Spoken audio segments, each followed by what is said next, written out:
हारून रशीद का एक बेटा था जिसकी उम्र तकरीबन 16 साल की थी। वो बहुत कसरत से जाहिदों और बुजुर्गों की मजलिस में रहा करता था। वो अक्सर कब्रिस्तान चला जाता और वहां जाकर कहता कि तुम लोग हमसे पहले दुनिया में थे, दुनिया के मालिक थे, लेकिन इस दुनिया ने तुम्हें निजात ना दी, हत्ता कि तुम कब्रों में पहुंच गए। काश मुझे किसी तरह खबर होती कि तुम पर क्या गुजरी है और तुमसे क्या सवालों जवाब हुए हैं। और अक्सर ये शेर पढ़ा करता।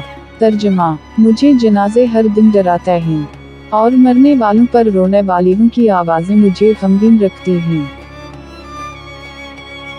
एक दिन वो अपने बाप बादशाह की मजलिस में आया। इसके पास गुजरा उम्रा सब जुमा थे और लड़के के बदन पर एक कपड़ा मामूली और सर पर एक लुंगी बंधी हुई थी।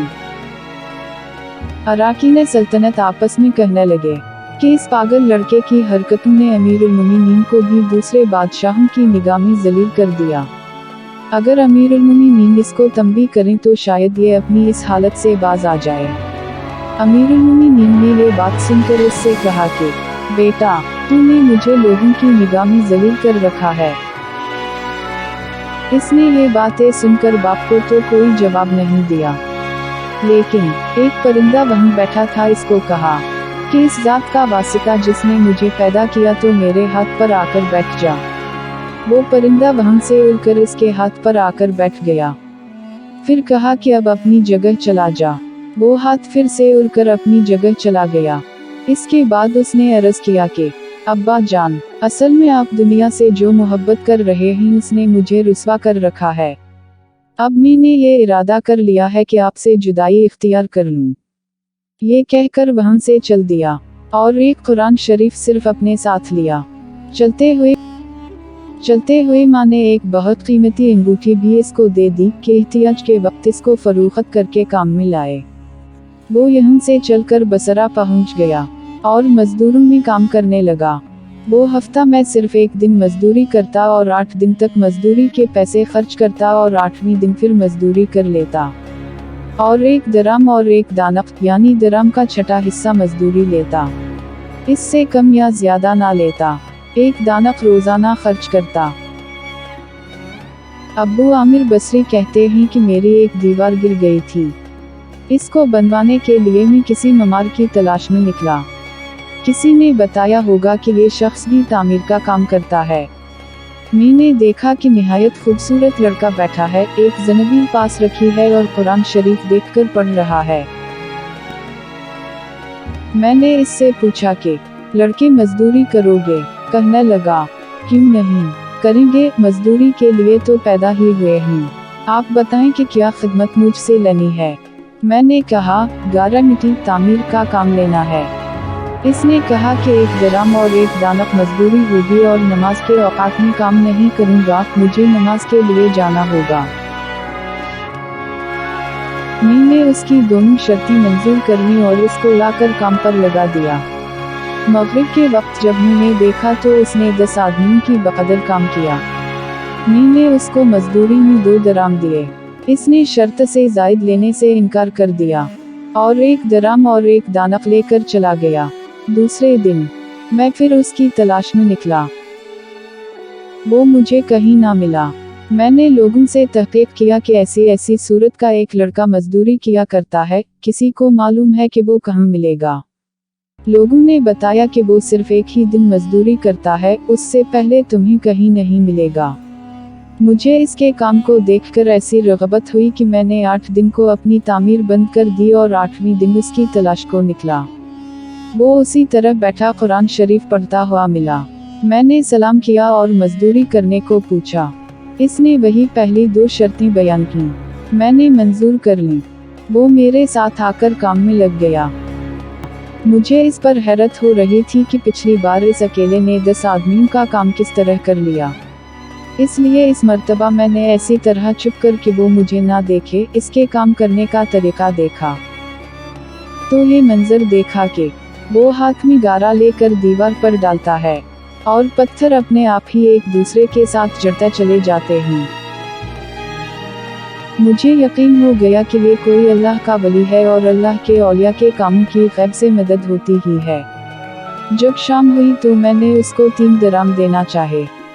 इसने लेने से इनकार कर दिया कि मैं इतने दराम का किया करूँगा, और 1 दराम और 1 दानक लेकर चला गया। मैंने 1 हफ्ता फिर इंतज़ार किया, और तीसरी बार फिर मैं उसकी तलाश में निकला, मगर वो मुझे ना मिला। मैंने लोगों से तहक़ीक़ किया। एक शख्स ने बताया कि वो 3 दिन से बीमार है, फलन वीराना जंगल में पड़ा है। मैंने एक शख्स को उजरत देकर इस पर राज़ी किया कि वो मुझे इस जंगल में पहुंचा दे। वो मुझे साथ लेकर इस जंगल वीरान में पहुंचा तो मैंने देखा कि वो बेहोश पड़ा है। आधी ईंट का टुकड़ा सर के नीचे रखा हुआ है। मैंने उसको सलाम किया, उसने जवाब ना दिया।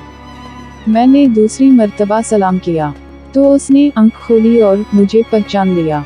मैंने जल्दी से उसका सर ईंट पर से उठाकर अपनी गोद में रख लिया। इसने सर हटा लिया और चंद शेर पढ़े, जिनमें से 2 ये हैं। तर्जमा: मेरे दोस्त, दुनिया की निमतों से धोखा मैं ना पर। उम्र ख़त्म होती जा रही है और ये निमतें सब ख़त्म हो जाएंगी। जब तो कोई जनाजा लेकर कब्रिस्तान में जाए तो ये सोचता रहा कर कि तेरा भी एक दिन उसी तरह जनाजा उठाया जाएगा। इसके बाद उसने मुझसे कहा कि अब्बू आमिर, जब मेरी रूह निकल जाए तो मुझे नहलाकर मेरे उसी कपड़े में मुझे कफन दे देना। मैंने कहा, मेरे महबूब, इसमें क्या हरज है कि मैं तेरे कफन के लिए नए कपड़े ले आऊं? इसने जवाब दिया कि नए कपड़ों के जिंदा लोग ज्यादा मुस्तहिक हैं। ये जवाब हजरत अबू बकर सिद्दीक़ का जवाब है। इन्होंने भी अपने विसाल के वक्त यही फरमाइश की थी कि मेरी इन्हीं चादरों में कफन दे देना, और जब उनसे नए कपड़े की इजाज़त चाही गई तो इन्होंने यही जवाब दिया था। लड़के ने कहा कि कफन तो पुराना हो या नया, बहरहाल बोसीदा हो जाएगा।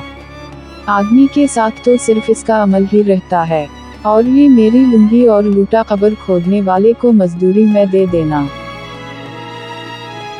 और ये अंगूठी और कुरान शरीफ हारून रशीद तक पहुंचा देना, और इसका ख्याल रखना कि खुद इन्हीं के हाथ में देना। और ये कहकर देना कि एक परदेसी लड़के की ये मेरे पास अमानत है और वो आपसे ये कह गया है कि ऐसा ना हो कि उसी गफलत और धोखा की हालत में आपकी मौत आ जाए। ये कहकर इसकी रूह निकल गई। उस वक्त मुझे मालूम हुआ कि ये लड़का शहजादा था। इसके इंतकाल के बाद इसकी वसीयत के मुवाफिक मैंने उसको दफन कर दिया, और दोनों चीज़ें गोरकन को दे दी, और कुरान पाक और अंगूठी लेकर बगदाद पहुंचा। और कसर शाही के करीब पहुंचा तो बादशाह की सवारी निकल रही थी। मैं एक ऊंची जगह खड़ा हो गया। अव्वल एक बहुत बड़ा लश्कर निकला जिसमें तकरीबन 1000 घोड़े सवार थे। इसके बाद उसी तरह एक के बाद दीगर 10 लश्कर निकले, हर एक में तकरीबन 1000 सवार थे। 10वीं जत्थे में खुद अमीर उल मोमिनीन भी थे। मैंने जोर से आवाज़ देकर कहा कि ए अमीर उल मोमिनीन, आपको हजूर अक़दस के कराबते रिश्तेदारी का वास्ता, ज़रा सा ठहर जाइए। मेरी आवाज़ पर इन्होंने मुझे देखा तो मैंने जल्दी से आगे बढ़कर कहा कि मेरे पास एक परदेसी लड़के की ये अमानत है जिसने मुझे ये वसीयत की थी कि ये दोनों चीज़ें आप तक पहुंचा दूं। बादशाह ने उनको देखकर पहचान लिया। थोड़ी देर सर झुकाया, उनकी आंख से आंसू जारी हो गए, और एक दरबान से कहा कि इस आदमी को अपने साथ रखूं, जब मैं वापसी पर बुलाऊं तो मेरे पास पहुंचा देना। जब वो बाहर से वापसी पर पहुंचे तो महल के पर्दे गिरवा कर दरबान से फरमाया, उस शख्स को बुलाओ, अगरचे वो मेरा गम ताज़ा ही करेगा। दरबान मेरे पास आया और कहने लगा कि अमीरुल मोमिनीन ने बुलाया है, और इस बात का ख्याल रखना कि अमीर पर सदमे का बहुत असर है। अगर तुम 10 बातें करना चाहते हो तो 5 ही पर इक्तिफा करना। ये कहकर वो मुझे अमीर के पास ले गया। उस वक्त अमीर बिल्कुल तन्हा बैठे थे। मुझसे फरमाया कि मेरे करीब आ जाओ। मैं करीब जाकर बैठ गया। कहने लगे कि तुम मेरे इस बेटे को जानते हो? मैंने कहा, जी हूँ, मैं उनको जानता हूँ। कहने लगे, वो क्या काम करता था? मैंने कहा, गारी मिट्टी की मजदूरी करते थे। कहने लगे, तुमने भी मजदूरी पर कोई काम इससे करवाया है? मैंने कहा, करवाया है। कहने लगे, तुम्हें इसका ख्याल ना आया कि इसकी हजूर अक़दस से क़राबत थी कि ये हजरत हुजूर के चचा हजरत अब्बास की औलाद हैं। मैंने कहा, अमीरुल मोमिनीन, पहले अल्लाह से माजरत चाहता हूँ, इसके बाद आपसे औज़र ख्वाह हूँ। मुझे उस वक्त इसका इल्म ही ना था कि ये कौन हैं। मुझे उनके इंतकाल के वक्त उनका हाल मालूम हुआ। कहने लगे कि तुमने अपने हाथ से इसको गुस्ल दिया? मैंने कहा कि जी हाँ। कहने लगे, अपना हाथ लाओ। मेरा हाथ लेकर अपने सीने पर रख दिया और चंद शेर पढ़े जिनका तर्जुमा ये है, ऐ वो मुसाफिर जिस पर मेरा दिल पिघल रहा है और मेरी आंखें इस पर आंसू बहा रही हैं। ऐ वो शख्स जिसका मकान कब्र दूर है लेकिन इसका गम मेरे करीब है। बेशक मौत हर अच्छे से अच्छे ऐश को मकदार कर देती है। वो मुसाफिर एक चांद का टुकड़ा था, यानी उसका चेहरा, जो खालिस चांदी की टहनी पर था, यानी उसके बदन पर। बस चांद का टुकड़ा भी कब्र में पहुंच गया और चांदी की टहनी भी कब्र में पहुंच गई। इसके बाद हारून रशीद ने बसरा इसके कब्र पर जाने का इरादा किया। अब्बू आमिर साथ थे। इसकी कब्र पर पहुंचकर हारून रशीद ने चंद शेर पढ़े जिनका तर्जुमा ये है, ऐ वो मुसाफिर जो अपने सफर से कभी भी ना लौटेगा।